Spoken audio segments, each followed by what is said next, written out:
Travis has kind of been into herps ever since he was a little kid. Have we heard that before? Probably. We've pretty much heard that before. And ever since he can remember, he's been looking for herps everywhere he goes. He loves to go hiking and field herping, and he's pretty much always excited to find something, as most of us are. And he pretty much has been keeping herps for about 15 years. And I'm not going to go too much into the dart frogs, because he pretty much is going to blow your mind with that. And then just yell at Thomas, point at him, do the finger flip. Sound good? Yeah. Very good.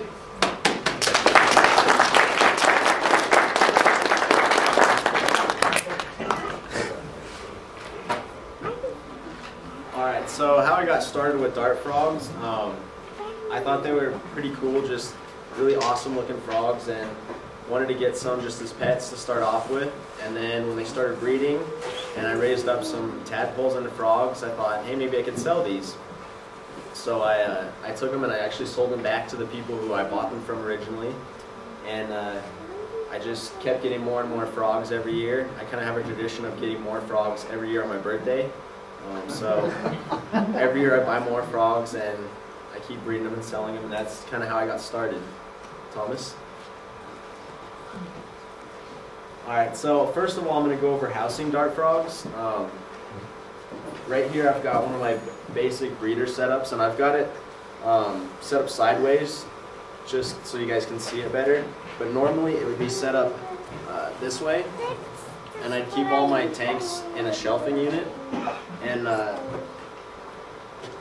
got a glass lid here that opens up in the front so I can get in. And when you start off building a dart frog tank, what I do is I take cocoa bedding and I put it down in the bottom, real nice and moist. They've got to have a really damp environment. And then I'll add some plants in there on top of that, and lots of leaf litter, and also microfauna, things like springtails and isopods, which help break down the soil and keep the whole environment healthy. So that's the basic tank setup. And this one I just set up not too long ago, so the plants haven't really taken off. But once they get going, they really take off, and you've got to trim the plants quite often. So, you guys have any questions about housing? Again, not very knowledgeable on this. What's an isopod? An isopod is similar to a roly-poly. They're just a little tiny ground bug. You might have heard them called wood lice before. Have you heard of that? Okay. And they basically just eat any dead decaying leaves or anything that's breaking down in the vivarium. So, yeah. I must have missed something. I was listening for what kind of plant that lush green looking thing you've got is. Well, these plants right here, they're called pothos. And you can use just about any kind of house plant for dart frogs. Pothos are easy because they grow real quick, so I can spread them around to all my tanks really quick. I just take a clipping and throw it in there, and it'll start rooting into the soil. So. Is the whole lid glass, the top lid? The whole lid is glass, yes. And I do that for humidity. Dart frogs need anywhere from 65 to 100% humidity. And so it's got to be real humid in there. And also, a glass lid will prevent any of the food from getting out, since I feed fruit flies. And what kind of lighting is on top? The lighting here is, it's a T5 fluorescent. You'll notice the bulb's a little bit thinner than most other fluorescent bulbs. Seems right. Right. Oh, all right. Did I blind everyone? I'm sorry. So yeah, the bulb's a little bit thinner, and the T5s are a little bit cheaper to run than T8s. That's why I use them.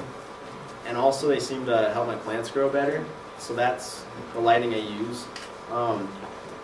As far as lights for dart frogs, they don't need UVB. I just use fluorescence for the plants only. About temperature. Temperature? Dart frogs do better on the cooler side if you had to opt for hot or cool. They can go anywhere from like around 58 up to 80 degrees. If you get past 85 degrees, it's not good. They start not doing so well. So, but the optimum temperature for them is 70 to 75 degrees. Yeah, you back there. Have you made any takes using like gray stuff or a different type of that stuff you can spray on the form? I have, and that works really well for display tank.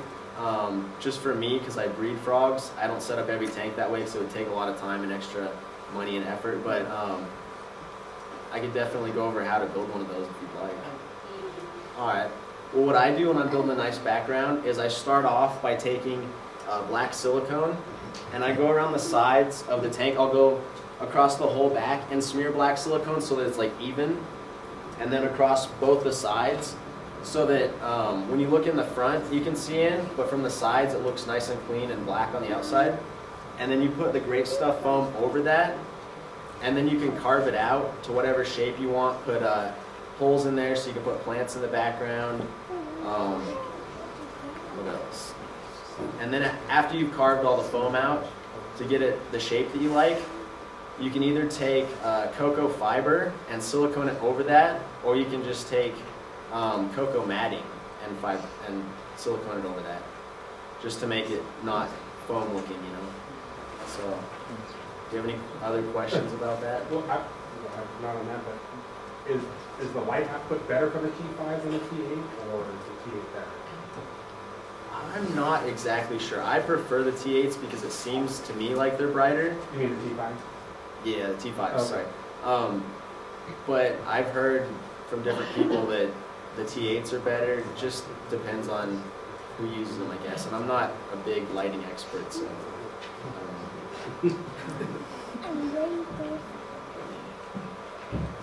What kind of ventilation requirements are the frogs going to have?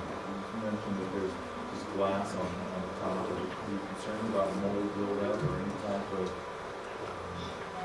Not really. It's okay to have a lot of humidity in there.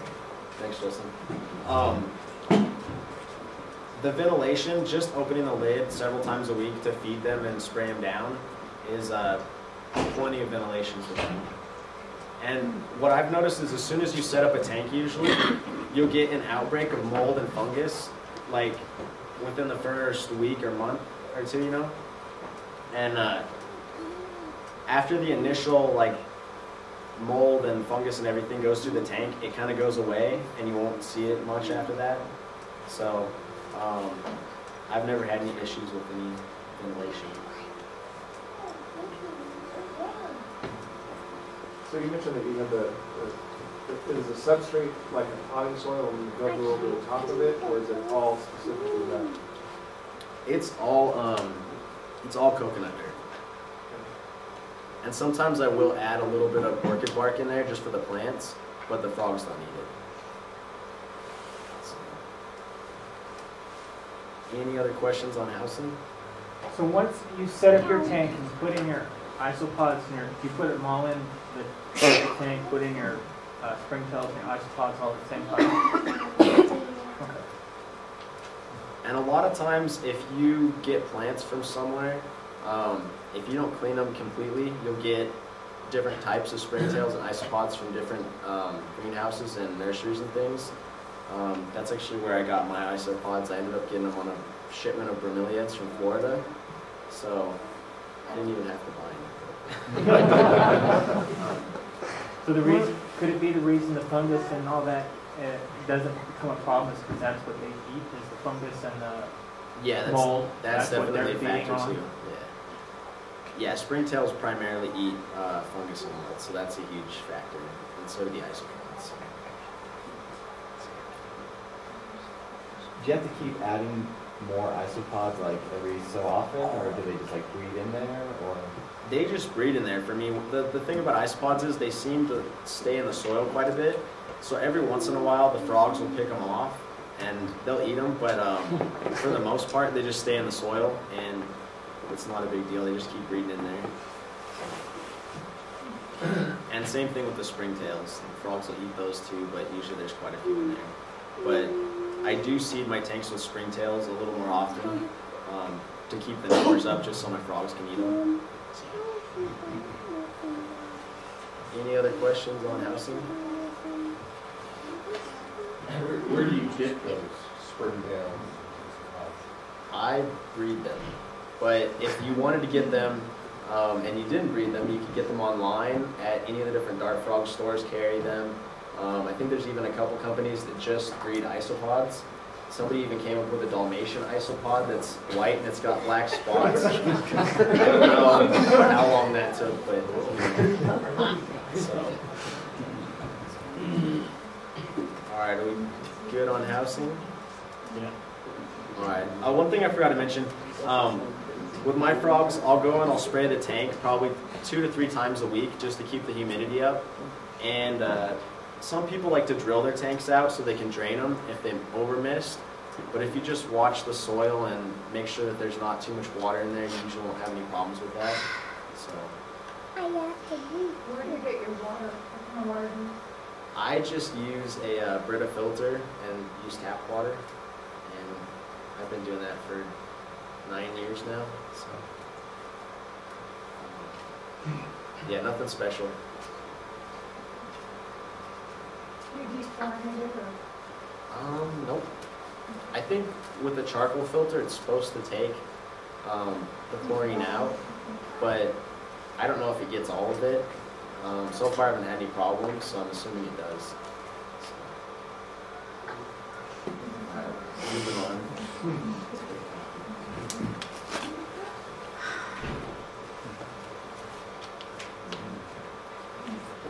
Alright, so like I mentioned, the frogs eat fruit flies, and I have 2 different kinds of fruit flies that I breed.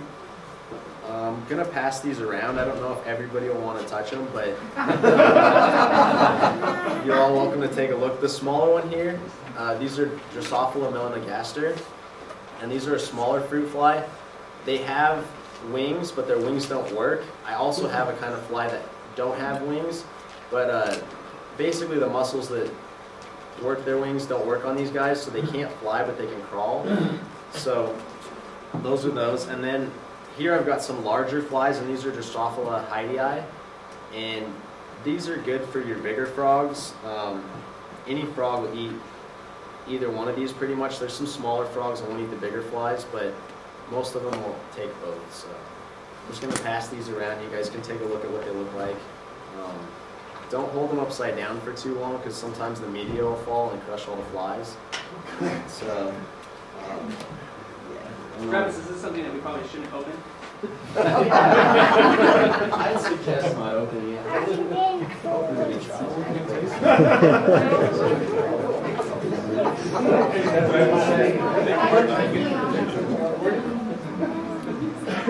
Alright, and I also brought some springtails.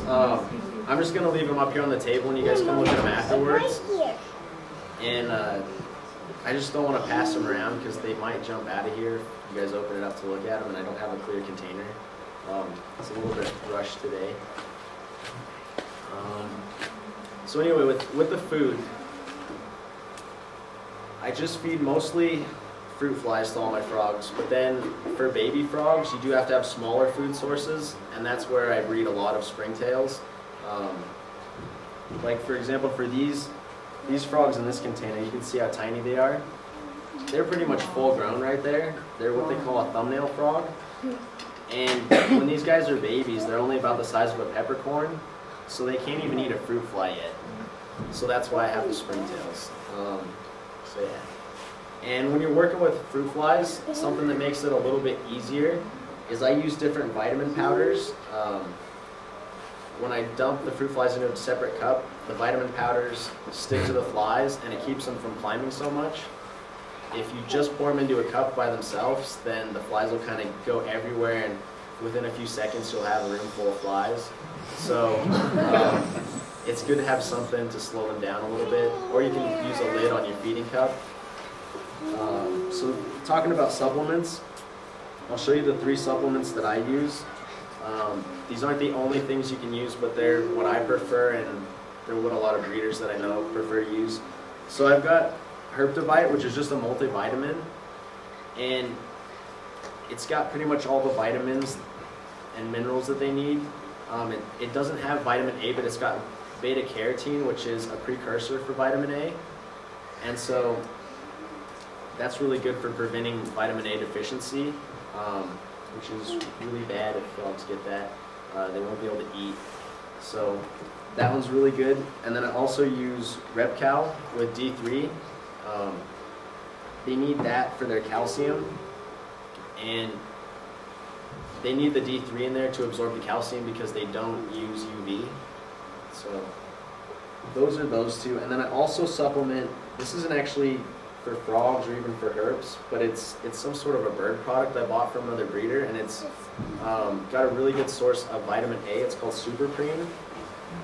And I've noticed that my frogs breed a lot better with this, and I've had a lot better egg production with these, so that's really helped me out. So does that one have vitamin A versus beta carotene in it? Yeah, it actually has Yeah, that's been vitamin proven to work a lot better than the beta carotene. Some of them can't convert it, so A. Yeah. just so that you're aware of that.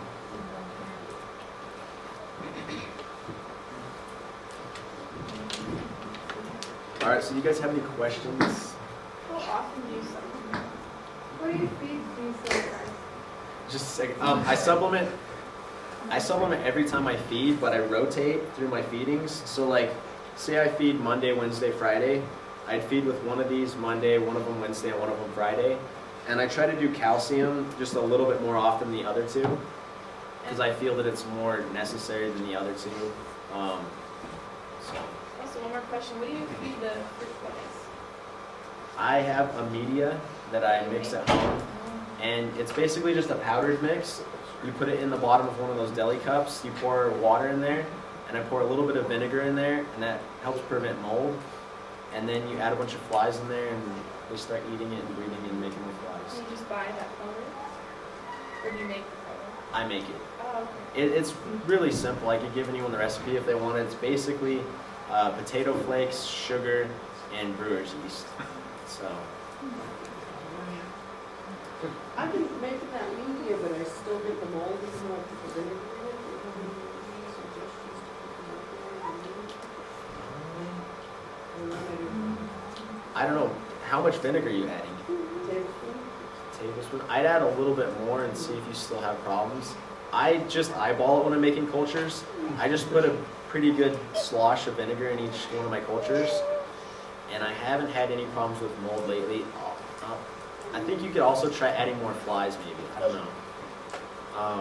I've noticed the more flies I add, for some reason, the quicker they start turning up the mix, the less mold you get, so.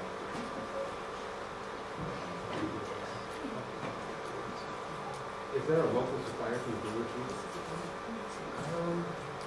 Not that I know of. I've always ordered it offline. Is that brewers used to like for brewing beer? Yeah. There's actually a homebrew that's over. I'll give you the address. Oh, that's okay. where we. I mean, You can where use you can get it. you can also use nutritional yeast, and you can get that at Winco, and that actually probably works better than brewer's yeast. So you can get that locally. You can also get it. I think you can get it at Whole Foods too. Oh, okay. So. That's what you were saying. Any other questions on food?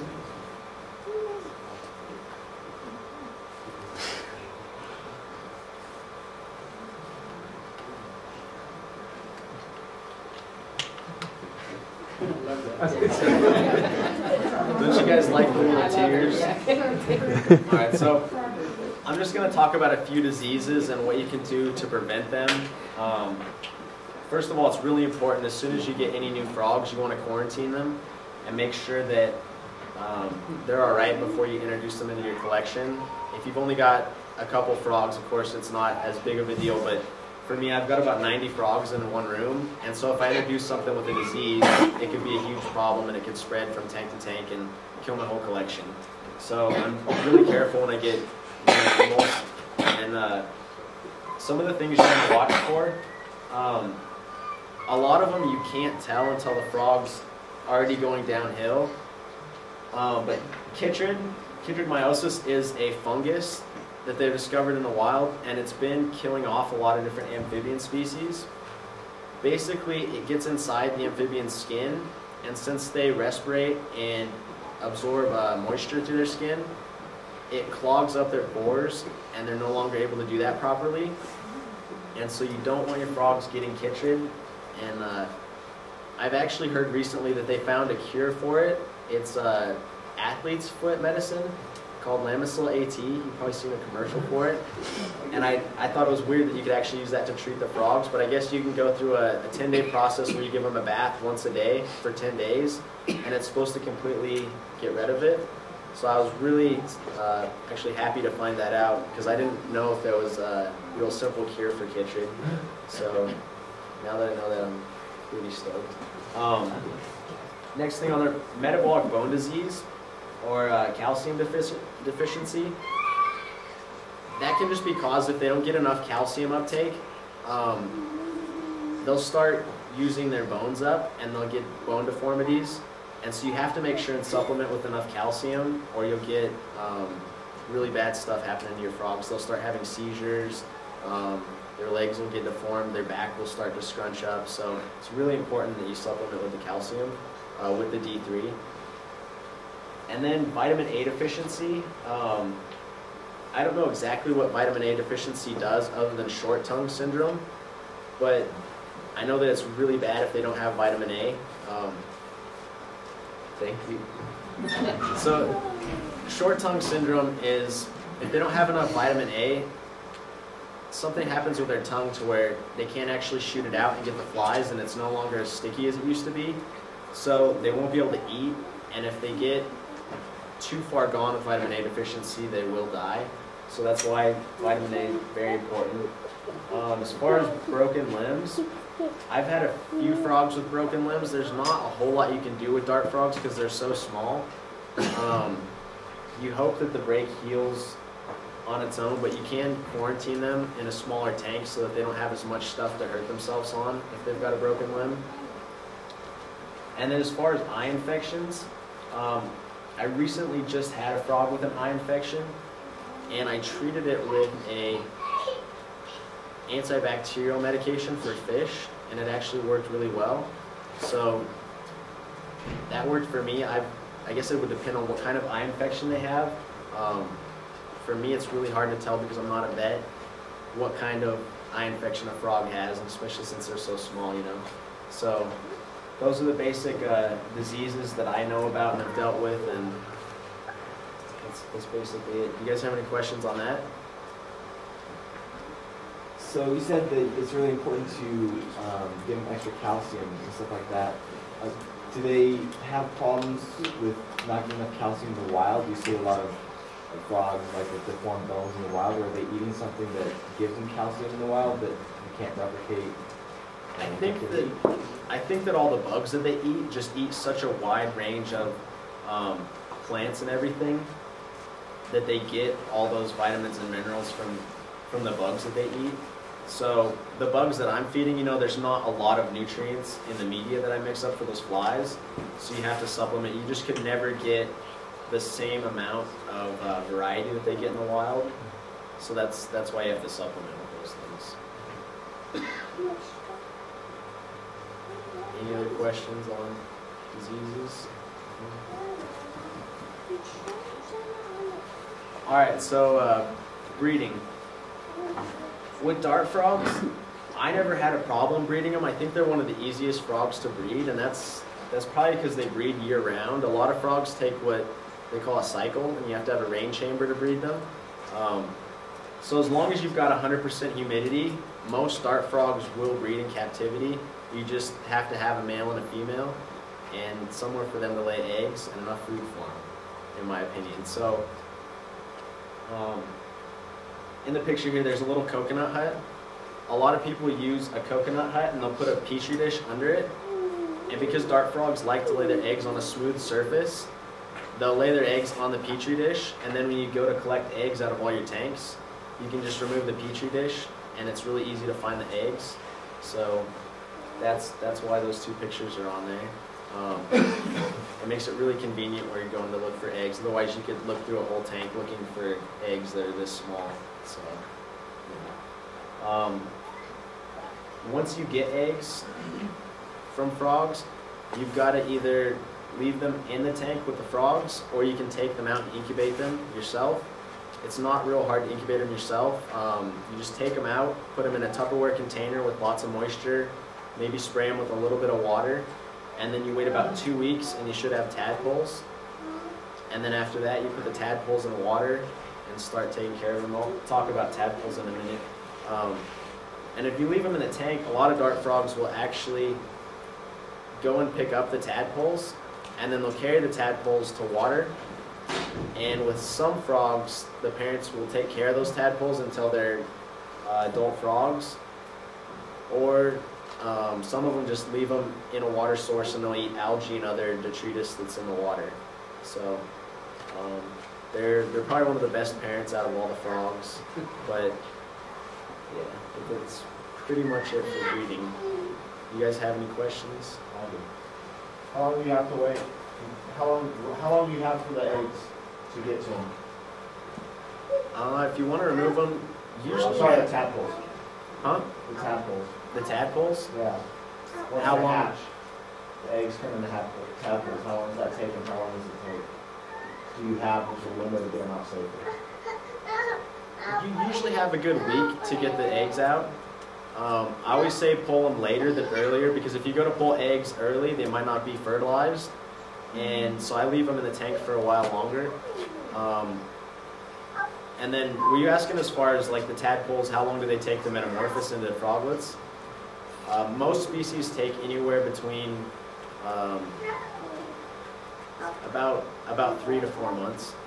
So it's a pretty good amount of time, but it's not too much worse than anything else. So. In your setups, how many of male and female do you usually keep in one setup? Good question. Yeah, that's very important. With dart frogs, they'll fight usually if you have more than one male or more than one female. So in this tank right here, this is a breeding pair of leucomelas, which are the yellow banded dart frogs.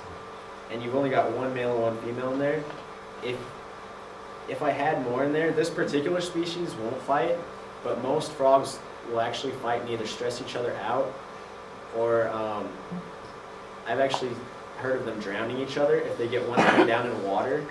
So it's really important to only have one pair per tank when they're adults, unless you have a large enough tank that they have like separate territories. So. Are the males and females dimorphic, and how do you sex them? Okay, so that's really difficult because every species is a little bit different. This particular species here, I can only tell. I know some people who can tell by looking at the frogs themselves, but I can only tell if the male's calling. So the males will call. These guys kind of make a squawking noise, and if you hear one calling, you know for sure it's a male. If you have one that doesn't call for a while, you can be pretty sure it's a female. With some frogs, you can tell by the toe pads. Males have a toe pad that looks more like a heart shape on the end, and females have one that looks more like a square tip on the end of their toe. So once they get to a certain age, usually about 1.5 years for the larger frogs, you can tell by their toe pads. Another thing with some frogs, if you look at their throat, if they're mature and have been calling, the male's throat will actually be stretched out and it'll be discolored. And so you can tell by that in certain species. But there's a lot of species you just have to listen for the calling and wait and see if you see eggs. But yeah, that's about it. Like Jurassic Park games, of these guys changing sex, female, that sort of stuff. Not that I've heard of. In your show tape, do you only keep in 2 frogs so they don't fight, or the species you keep more? It depends on the size of the tank. A good rule is 10 gallons per frog, regardless of what size the frog is. So even for the smallest frogs, like these thumbnails, I still prefer to use the 10-gallon rule unless I have a pair. So. Travis, you showed me the frog wrestling, right? Yeah. So what I'll do is tonight or tomorrow I'll post up on the website with his pictures, but I'll post up a video of the frog wrestling. And it's pretty interesting to watch how they pretty much go at it. So yeah, I'll post it up so you can kind of see it. They're pretty vicious little guys. I mean, for frogs, you know. Most frogs are like these particular guys in here, I've seen, these are basically adults right here. I don't know if everyone can see them all right. You guys can check them out later, but these guys right here will fight with the largest of the dart frogs, which get like a good 2.5, sometimes 3 inches long, and they'll usually win. They're really aggressive. That's probably one of the most aggressive types. So are you going to be like Michael Vick and have a dart frog fighting? No, I don't think so. And do you ever mix species or each tank is totally? I don't mix species. All my frogs that I have, I keep individually that species in one tank. The one exception is if I have different morphs of one type of frog, I'll mix them when they're juveniles. But for the most part, people in the dart frog hobby really frown upon mixing species and hybridizing the frogs because they all come from very specific locales. And a lot of times if you hybridize them, you just get an uglier frog anyway. So it's not like reptiles where they're, you know, you mix 2 brown snakes together and then you get one that's half white, you know. You basically already have really colorful frogs, so you don't need to mix them together to get anything special. So. Maybe, oh sorry, go for it. I was going to say, you've told me before that you're very against that. And Yeah. when, I mean, is there like a law against that? I mean, is there, not like a law, but I mean, I've heard that it's pretty, you don't mess with that kind of stuff. There's no law per se, but if you go on a forum and tell people that you're mixing dart frogs on a dart frog forum, you'll get an earful from everybody on there. So they'll just pretty much tell you everything. Yeah. You need real breeders. I mean, if you start studying water, stuff like that. People like to collect the natural integrators. So when you start making them on your own, it ruins a lot. Even line breeding is frowned upon. So, like I am working on one line breeding project because I don't think that it really hurts the frogs anyway. They're never going to go back into the wild. Some people think that, you know, you're going to make the breeding pool smaller if you do that, and it's probably true, but I don't see it being a problem in captivity. So like with the blue dart frog, like the ones down there on that page, I've been working on breeding them to where they have no black spots left, to where it's just a solid blue frog.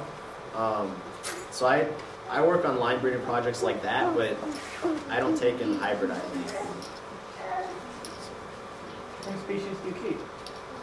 Right now, I think I've got 8 or 9 different species and morphs, because some of the species I have are the same, but they're different colored frogs, just different morphs.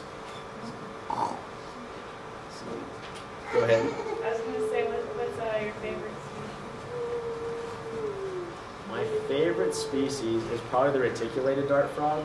I don't have any, but they're one of the smallest dart frogs. They're even smaller than these guys, like when they're full grown, and they're really bright red on their back. It's like a metallic, shiny red, and then they've got blue legs with black spotting. So it's probably my favorite. Are you going to get some? I've thought about it, but they run about 150 to 175 a piece. So I've been kind of iffy on getting any.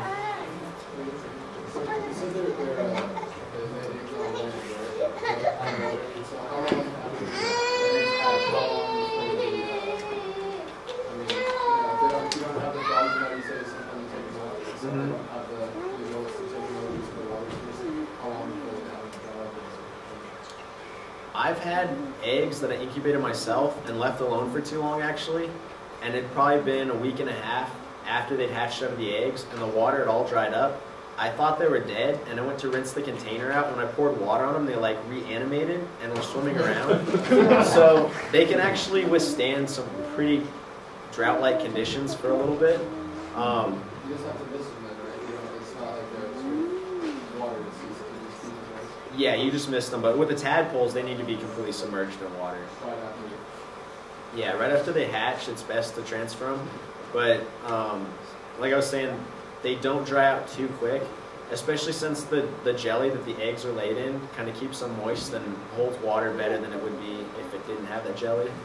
I've also heard of frogs carrying the tadpoles around their back for up to like 3 weeks before they deposit them into water sources, and so they don't really dry out that easy. I mean, if you set them in the sun, they're going to be going, Yeah. you know. But What sort of things do they eat in the wild that makes them venomous? oh yeah, good question. Basically, from what I've read, there have been lots of different theories over the years. At first, I heard that it was ants, and then I heard that it was a beetle, and now they're saying that it's multiple different kinds of bugs that eat poisonous plants that have alkaloids in them. And they're basically finding out that the bugs eat the plants, they get the alkaloids in them, and then the frogs eat the bugs, and then they take those alkaloids and transfer them into poison, and they store it in their skin. So. Did you have a question? Actually, on the same topic of poison, so the same ones that are poisonous out in the wild, in captivity, they're not poisonous? Nope. All dart frogs in captivity are completely non-toxic. I probably should have mentioned that earlier. Yeah, so basically, after about a year in captivity, they'll actually lose their toxin just from not eating what they would eat in the wild. And I've heard of people getting wild-caught frogs and handling them, and then they said their hands felt like tingly. Some species, if you tried that, it'd kill you. Some of them, it'll just, you know, you get tingly hands or like slight burning sensation or something like that. And then some of them you can hold and it doesn't do anything. So basically, the zoos that have them on display are full of crap that are poisonous dart frogs, right? Pretty much. But in the wild, they are poisonous, so it's got a little bit of credibility. Okay. Do their skin colors change in captivity as well? They do a little bit. And I was going to mention this when I was talking about supplements. I have some paprika here. And I dust my flies with this every once in a while because some of the frogs start to lose color. A lot of times they'll lose their reds and yellow colors and oranges in captivity. And so by adding paprika, you can actually get those colors to come back. And then there's some frogs that have different colors in the wild and nobody's been able to get them to replicate those colors in captivity. And they don't know what causes their colors or where they come from. So, what is it that paprika does exactly? I don't know exactly what it does. I know it has the colors in it that they can absorb and use in their skin, but I don't know exactly what's in here. I don't think it says on the bottle. I was gonna look, and then I realized that it probably doesn't tell me why my dart frogs are colorful. But I do know that there's other color enhancers like astaxanthin, which can be made artificially, and it comes in fish foods. And for my tadpoles, I actually buy fish foods with astaxanthin so that they get colors a little bit better when they first morph out into froglets. And you can also get natural astaxanthin from Nataros algae, which they grow in Hawaii. It's really expensive. I think it's like $20 or $30 for a couple grams of it. But you can feed that to your frogs or dust your flies with it as well. And that's supposed to color them up too. So those are some of the things you need to keep the color up. Can you just feed the tadpoles fish food essentially? Or weren't you talking about the springtails? The springtails are for the frogs, but for the tadpoles. Oh, sorry. There you go. See, look at that great lead-in. I might. Yeah. So for my tadpoles, it depends on the species of frog. I feed different types of tadpoles, different foods. For my larger frogs, I basically just feed algae, and I do a 50% mix of chlorella and spirulina algae, and that's basically all they get. I will also feed with these omega-1 super veggie pellets, and they're for like saltwater fish, but I think they've got seaweed and a bunch of other things that they eat in there, a lot of different proteins and things. So I feed that to one type of tadpole, the larger tadpoles, and then for the thumbnail ones, I make my own custom mix of fish foods and algae and grind it up into a powder, and then I feed that. So it's kind of complex, but some people do just feed fish flake. Any other questions on tadpole food? Where do you get your algae? You can buy chlorella and spirulina at most health food stores, and you can also get it online. In pet stores? Hmm? Pet stores? We sell it at the pet store I work at. All right, I didn't know It's that. frozen, but would that be the same? Yeah, it should be if it's the same kind of algae. Is it powdered? Do you know? No, it comes in a little cube. It's frozen. All right. All right. So, as far as tadpole care goes, you can see these tadpoles in this picture next to the penny. You can see. I don't know if you can see it from back there, but they've got a little tiny red line that goes back from their head that goes out into the jelly, and that's actually an external gill. When they're in the egg, they have external gills, and then once they start to hatch, those will actually suck into their head, and they'll get their gills inside their head. But that's how you can kind of tell when they're about to hatch, is their little gills will go away. And I've got some tadpoles that are about that stage in here that you guys can look at later. And they've actually still got that little red line there, so you can look at it when you come up here later. But that's about what they look like at 2 weeks. And then that other picture there is after about 3 months, they'll start to pop out their legs. And then, depending on temperature and different circumstances, they'll start to come out of the water within about a week or two. And they'll completely lose their tail. And their whole facial structure reforms from being able to eat algae to be able to eat flies and other insects. So. Any other questions?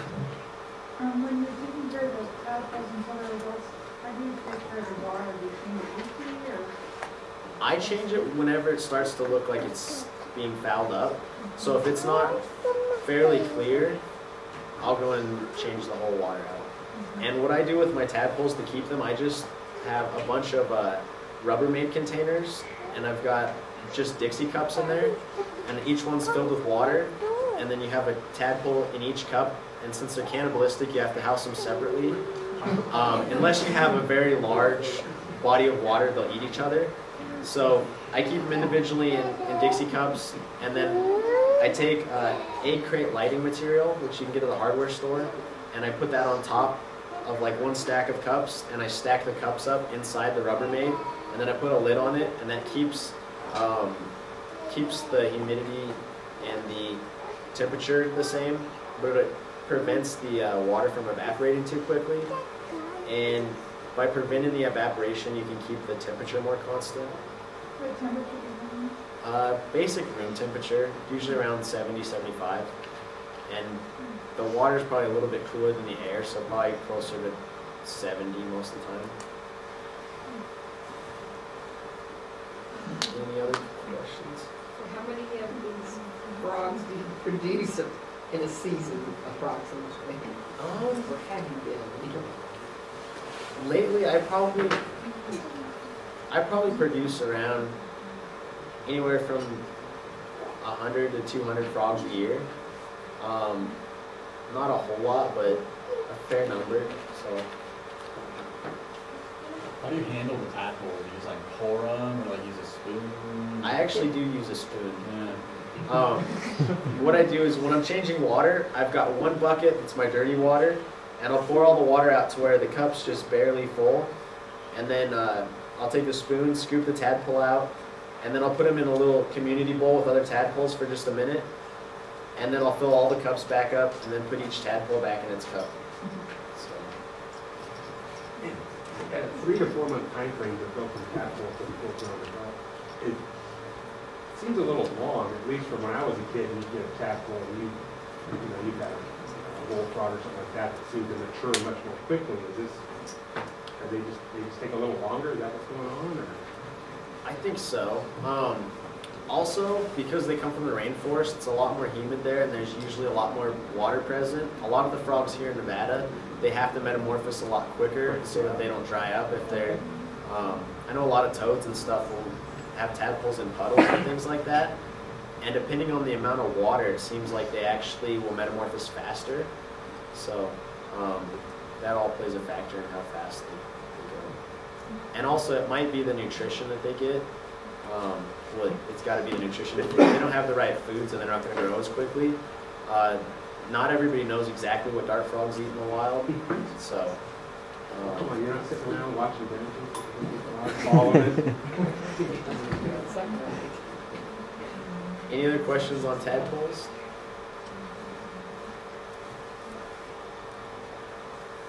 All right, so different types of dart frogs. There's a lot of different types of dart frogs.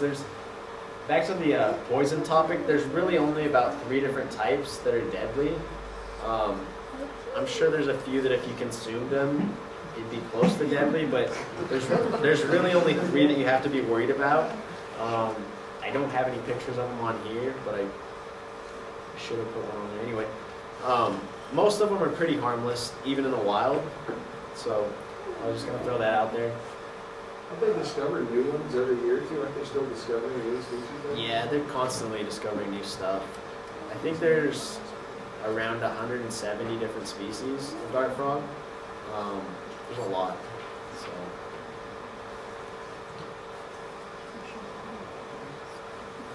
All right, so I'm just going to go over the most basic groups that you can usually get in either pet stores or online.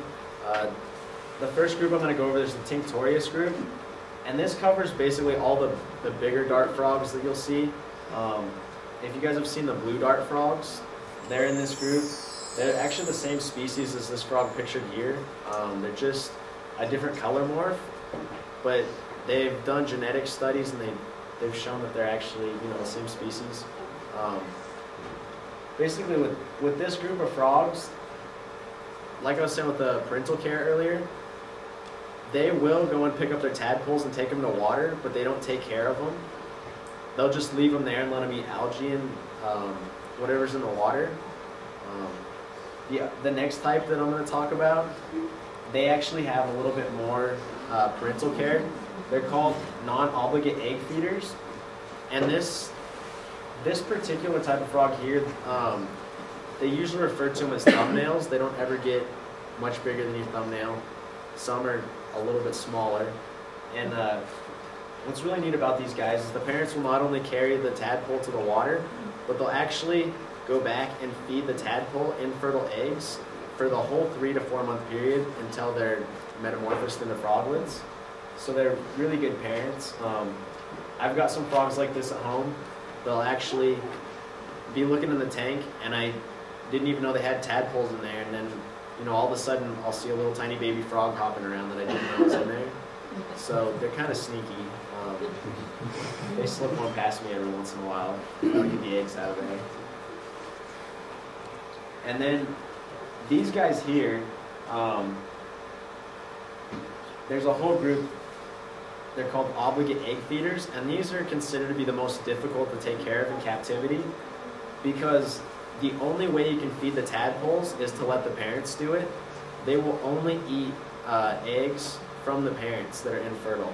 So you can't feed them algae, you can't take the eggs out of the tank and feed them anything else. That's what makes them a little bit more difficult to raise, and that's the same species that these guys are here. So yeah, that's some of the basic types of dart frogs and their parental care and just a little bit about them.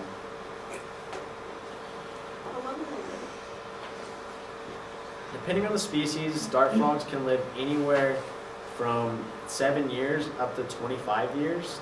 And I heard one professor tell me that he had a dart frog that was 30 years old, but since that wasn't documented, I'm not sure where that fits in there.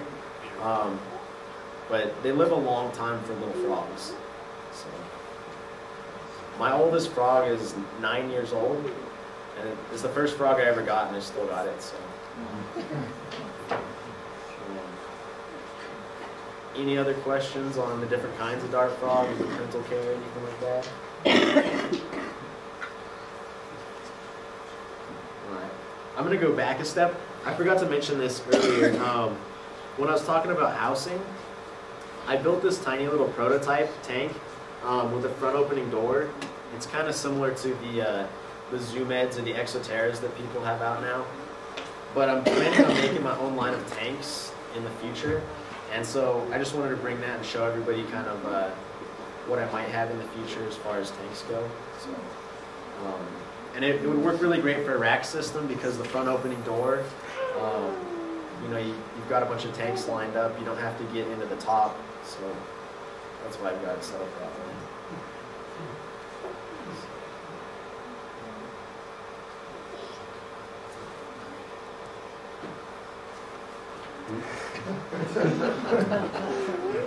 All right, so I'm just going to talk about how to get started, but I'd like to ask Justin and Dr. Connolly to come up here first.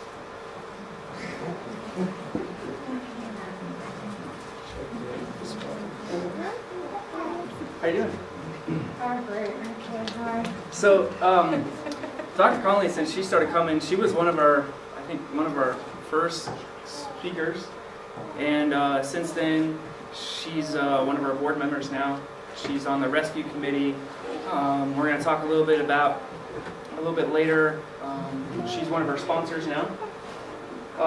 And we've organized a rescue at her hospital with Zoom Ed and the Herp Society and Community Animal Hospital. So we wanted to, it was interesting talking to you last night. I had some spies at your work.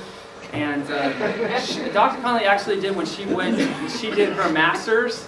She did her master's on frogs, and we kind of talked about that last night. So, on behalf of the board, we want to present to you something that you could have into your office.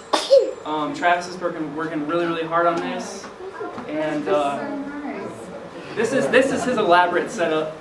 You can pop it right there on the table.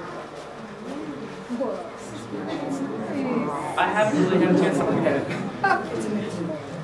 It's amazing. It's amazing. I'm after talking to you. So, you know, over the past couple of months, I've been talking to Kathy about trying to find a. He's measuring my office. What are you doing? This is a nice bookshelf. This is amazing. Lots of books in here. And I'm going to fix the lid. These gaps are accepted. Yeah, there is some gaposis here. Yeah, that obviously he's been siliconing. And then, do you have one of the frogs there? I do. So, along with this, and then you can kind of tell a little bit about how to. Yeah, go ahead. Along with this great tank, see this little guy right here? You're actually going to get 4 of those to go in there. And they'll be a little bit bigger than that, maybe. That guy is not quite full grown yet, but so yeah, that's and I'll teach you how to take care of them and set you up with the flies and everything. So.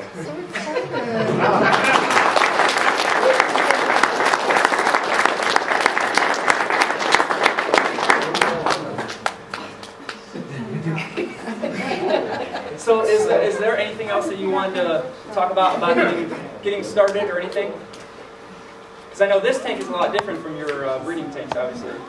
Well, this tank's obviously meant for display purposes. Basically, if you want to get started, I do build stuff like this, but you can always ask me about how to build stuff like this if you wanted to make something like this at home. And yeah. I was just curious, what's the back?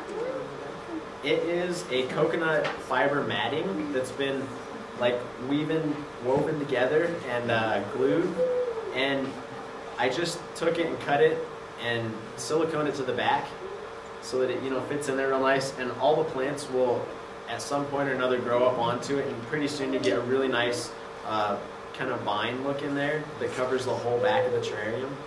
So.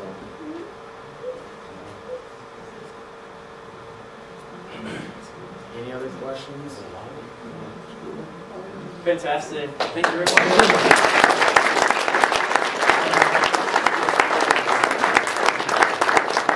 So one of the things was tonight we were actually going to announce that Travis was going to be our speaker for November. He literally got a call at like 7 o'clock in the morning. And, great job. So actually November is still going to be Frog Month. So throughout November, we're going to put up questions on our Facebook so you can win millions of points. Unfortunately, the points don't matter. Sort of like the bathroom on the Starship Enterprise. I never see them go.